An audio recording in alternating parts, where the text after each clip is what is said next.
Alright, welcome back to my weekly NFL video. This time, it's part one of that video, with this one being the recap and awards for last week, and next week being the predictions for next week. And let's just head right into it, because we've got a lot to talk about. First off, for my headline / rant, first one being, Panthers are actually contenders.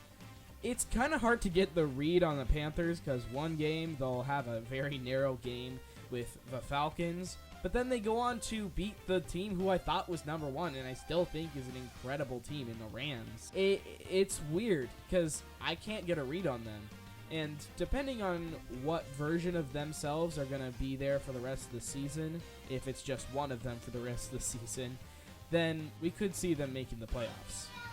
Next, Bengals could actually make a run for the division. Right now, they are at 8 losses. And for most teams, that would be a death sentence. However, their division is really bad, actually. The Ravens are mid. The Steelers are also mid. The Browns are the Browns. And the Bengals are kind of all over the place. And with Joe Burrow being back, they could make a run for 9-8, which might be enough to win the division. Although they do play the Bills, so it'll be a little bit iffy on whether they can pull that off. But if they do, they've got a pretty solid shot at actually winning this. Next, I have a new MVP for the season. It used to be Jonathan Taylor, but right now it has changed to Drake May. And that reason is he's just the most consistently great quarterback in the entire league and the most consistently great player overall. He hasn't even had a 300-game season, but he's on track to have the most passing yards of any quarterback this season. I don't think he's had a sub-200-yard day, and that's just insane to me because consistency like that in this season is really hard to come by, and that's going to be one of the biggest strengths for the Patriots going into the playoffs. Next, the Texans' defense is legendary. That defense has been able to lock down the Buffalo Bills, who the week before beat the Buccaneers 47 points to 32 points, and then went on to absolutely being able to lock down Jonathan Taylor, my offensive player of the year, only allowing him to get around 4 yards per carry, which is absurd for how good he is. This Texans defense is going to be what's going to get the Texans to a playoff win or even a deep playoff run. However, I do think it is unlikely because that offense is just kind of okay. Our final headline is, this is the week of OBJ. What I mean by that is we have had some crazy catches this week. Like, I wanted to put Kenneth Gainwell's absolute snag in the backfield, on the thumbnail, but that was overshadowed by Hudson of the Bengals getting an absolute snag in the end zone for a touchdown. But that was also overshadowed by Brock Bowers getting a similar catch to Gainwell's, only in the touchdown.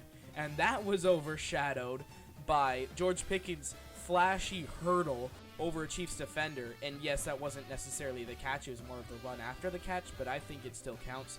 That was overshadowed by Puka Nakua's one-handed snag to avoid an interception that kind of gave me the same vibes as Justin Jefferson's catch pinned against the Bills defender. And that was overshadowed by Treylon Burks getting one of the best catches in NFL history.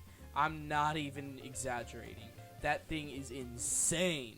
Now for the Week 13 awards. Starting with the Carolina Panthers as the most improved team, obviously after beating the number 2 team in the league, in my opinion, in the Los Angeles Rams. They absolutely dominated with the run offense, running all over them and scoring 31 points. Bryce Young also had a great game. The defense got some really key turnovers, and despite Rams looking like a great team and playing like a great team in that game, the Panthers were able to meet that quality of play and actually beat them. There is a really high ceiling for them now because of that win, and it'll be interesting to see if they'll be able to keep that up. Biggest decline was the Philadelphia Eagles. This is less of a result of this week and more of a result of the last couple weeks. This is their second loss in a row to 2 teams that they probably should have beat. The Bears have just been making it close to every team, and despite them being a great team because of that, it's still concerning if you want to be a Super Bowl contender to actually be able to beat those kinds of teams. And then they went up last week to lose to the Cowboys and drop a 21-point lead. You just can't do that if you want to make a deep playoff run. Our biggest surprise was the Dallas Cowboys having their second win in a row, this time over the Kansas City Chiefs in an absolute offensive shootout. Patrick Mahomes had 4 touchdowns and still could not win. Dak Prescott and George Pickens, they all were able to cook so hard and were able to tear up the Chiefs defense and score 31 on them. And now they're looking like they could make a push to actually make the playoffs and maybe even win one of their first playoff wins in quite a while. Our game of the week was definitely Broncos over Commanders. I was not expecting this of all games to actually be absolute cinema, but Treylon Burks getting an insane catch and just general clutch from both teams, making it an overtime game, and then that ending where Nick Bonito batted down the pass from Marcus Mariota on the 2-point conversion was absolutely insane.